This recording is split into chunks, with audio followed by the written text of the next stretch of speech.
Bonjour. Si vous avez grandi dans un environnement stable où vous vous sentiez profondément en sécurité, cette vidéo ne vous est pas spécialement adressée, à quelques rares exceptions près. Mais si vous souffrez de crises d'angoisse, il est très probable que vous ayez grandi dans des conditions qui, au moins pendant une partie de votre enfance, n'ont pas du tout satisfait votre besoin légitime de sécurité. Avoir peur chez soi parce qu'il y a des adultes violents, imprévisibles ou très anxieux est une expérience qui très tôt vous pousse à vous adapter pour vous en protéger. Cette adaptation signifie que votre système nerveux s'est organisé pour faire face très vite à tout ce qui peut présenter un danger. Car la mission première du cerveau est de nous maintenir en vie. Et donc il est parfaitement équipé pour le faire. Il possède des structures inconscientes où sont archivés tous les détails de ce qui nous a fait peur de façon répétitive dans le passé. Une sorte de bibliothèque personnelle de menaces. Et l'adulte que vous êtes devenu continue d'évoluer avec ces archives anciennes qui ne sont plus adaptées à votre quotidien. Les crises peuvent alors être déclenchées aussi bien par la voix d'un inconnu dans un café, tout simplement parce qu'elle a le même timbre que celle de votre beau-père violent, ou par une odeur, ou une expression du visage, ou une situation qui rappelle inconsciemment quelque chose d'ancien. Mais comme tous ces indices sont conservés dans les structures inconscientes du cerveau, vous ne comprenez pas ce qui a bien pu déclencher cette alarme. Le cerveau agit alors comme s'il était confronté à un danger réel et ordonne immédiatement la libération de l'adrénaline. Comme ça, il va préparer le corps à fuir ou à combattre. Le cœur s'accélère pour envoyer davantage de sang vers les gros muscles des bras et des jambes. La respiration s'intensifie pour apporter plus d'oxygène et l'ensemble du corps se prépare à l'action. C'est un mécanisme extraordinaire lorsqu'il faut échapper à un danger ou se défendre. Mais lorsque cette réaction est déclenchée alors qu'il n'y a aucun danger réel à l'extérieur, toute cette mobilisation du corps, pourtant destinée à vous protéger, va entraîner une longue liste de symptômes qui, tant que l'on n'en connaît pas la cause, est très effrayante. Le souffle commence à être difficile, vous avez du mal à respirer, des vertiges apparaissent souvent, des nausées, des douleurs bizarres au thorax, sensation de jambes en coton, de fourmillement, souvent dans les extrémités. Et ces symptômes, vous devez les connaître en partie. Et comme ils sont très différents les uns des autres, vous ne pensez généralement pas qu'ils puissent avoir une origine commune. Alors, toutes ces sensations deviennent presque une obsession et viennent encore renforcer votre hypervigilance. À chaque fois que les palpitations reviennent, vous vous demandez si vous avez un problème cardiaque, vous craignez que votre cœur finisse par lâcher. Si vous souffrez de vertige ou de déréalisation, vous aurez tendance à craindre un problème neurologique. Vous consultez Internet, vous scrutez votre corps, vous cherchez à comprendre ce qui vous arrive et c'est normal.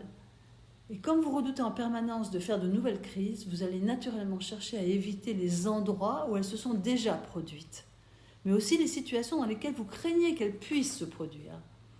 Et c'est comme ça que vous commencez à éviter les activités les plus banales du quotidien, comme de sortir faire vos courses dans un supermarché, avec la hantise de devoir attendre et faire la queue à la caisse, de prendre votre voiture pour par exemple aller chercher les enfants, emprunter l'autoroute pour aller à un rendez-vous ou rester tout simplement seul chez vous. Et lorsqu'on ne s'occupe que des symptômes, sans traiter les causes, les difficultés vont s'étendre. Les évitements deviennent plus nombreux. Une agoraphobie peut s'installer et à force de voir son monde se rétrécir, certaines personnes finissent même par développer un état dépressif car la perte d'autonomie est une des situations les plus douloureuses pour un adulte.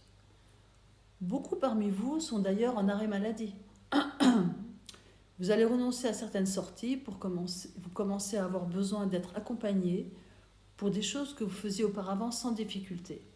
Et ça aussi, ça aura un impact sur la qualité des relations avec vos proches. Vous commencez à vous demander ce qui ne va vraiment pas chez vous, avec un vague sentiment de honte et de culpabilité. Alors que souffrir de crise de panique n'a rien à voir avec une quelconque faiblesse de caractère, et encore moins avec votre corps qui est en train de vous lâcher. C'est une partie de vous qui demande à être apaisée de blessures anciennes auquel votre système nerveux est resté adapté.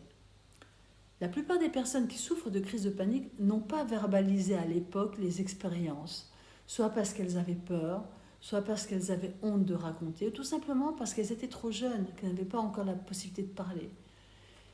Et tout ce qui ne s'exprime pas s'imprime. Ces émotions enfouies ressortent un jour de façon totalement incontrôlable, car on ne lutte pas contre l'action de l'adrénaline.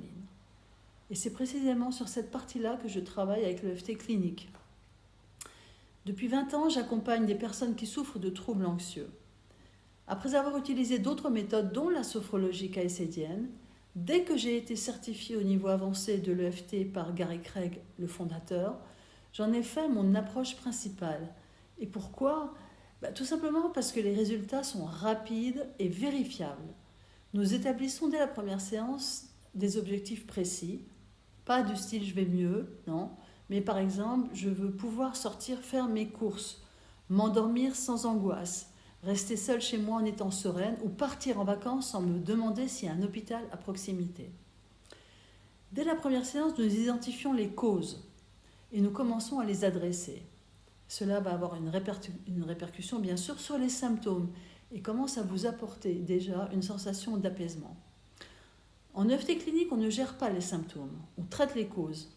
C'est précisément ce travail qui permet aux symptômes et aux crises de disparaître progressivement.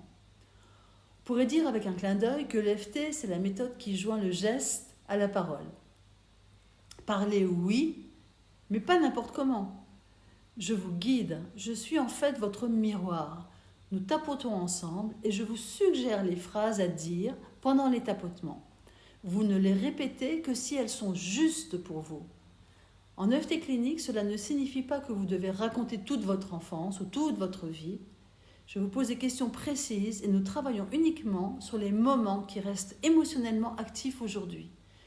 Il s'agit toujours de scènes très courtes, parfois quelques secondes, ou moins d'1 minute, et qui provoquent encore au moment où vous les évoquez de la peur, de la colère, de la tristesse, du dégoût, de la honte.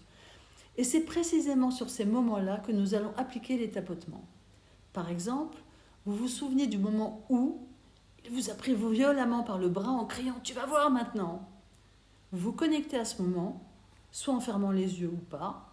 Vous me dites quelle émotion vous ressentez au présent. Vous évaluez l'intensité ressentie entre 0 et 10. Et pendant que vous répétez ce que je vous suggère, je vous demande de prêter attention à la façon dont cela se manifeste dans votre corps. Et nous incluons cette sensation corporelle pendant les tapotements. Par exemple, vous me direz « Je ressens de la peur comme si mon thorax était dans un corset à 8. » Puis nous tapotons ensemble. Après quelques rondes, l'intensité baisse, les sensations corporelles changent ou disparaissent. Parfois une autre émotion apparaît, parfois un autre souvenir jusque-là oublié refait surface. Ça dépend. Nous les adressons à leur tour, jusqu'à ce que la charge émotionnelle soit fortement réduite. Le souvenir est toujours là, bien sûr, mais votre corps peut désormais le contacter tranquillement, et c'est ainsi que progressivement, vous construisez une nouvelle sécurité intérieure. Ces rondes durent environ 1 minute, ce qui permet de travailler de nombreux aspects d'une même scène, avec les émotions et les sensations corporelles qu'elle a laissées. C'est pour cela que l'EFT clinique est considéré comme une thérapie brève. Toutes les séances se font en visioconférence sur Zoom et durent approximativement 1h30. J'ai constaté que les personnes ont souvent besoin de soutien entre les séances, surtout au début du travail thérapeutique. C'est pour cette raison que je vous donne accès à mon WhatsApp. Je propose aussi 30 minutes d'échange sur Zoom où vous pouvez m'expliquer ce que vous vivez, poser vos questions, voir si ma manière de travailler vous convient et moi estimer si je peux réellement vous aider. Cet échange est offert. Toutes les informations pratiques, notamment les tarifs, sont sur mon site. Le lien se trouve sous cette vidéo. Alors, que ce soit avec moi ou avec un autre thérapeute, faites ce que vous pouvez pour bouger de là où vous êtes. Vous avez déjà passé beaucoup de temps à essayer de gérer les symptômes. Le moment est arrivé, probablement, de vous intéresser à leur cause. Car avec ce nouveau sentiment de sécurité, vous allez retrouver votre liberté. Je vous le souhaite.